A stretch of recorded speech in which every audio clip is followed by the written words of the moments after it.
Indignation et colère à Casablanca. Ces hommes et femmes sont des proches des 53 accusés jugés ici depuis mi-septembre.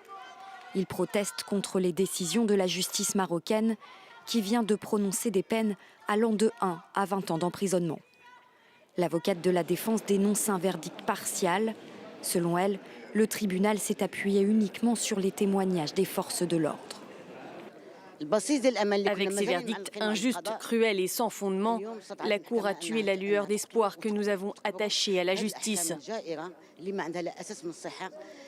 Ce verdict mine la réputation du pays et nuit à la patrie dans laquelle Mohamed VI a essayé de construire la démocratie. Au centre du procès, Nasser Zefzafi. Comme 3 autres meneurs du groupe, il a écopé de 20 ans de prison pour complot visant à porter atteinte à la sécurité de l'État.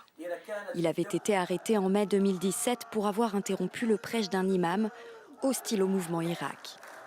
Irak, c'est le mouvement de contestation qui a agité le Rif à partir d'octobre 2016.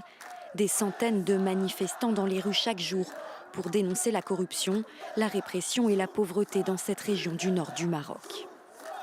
Ce qui a mis le feu aux poudres, c'est le décès accidentel d'un vendeur de poissons broyé dans une benne à ordures. L'homme tentait de récupérer la marchandise dont il avait été privé par la police.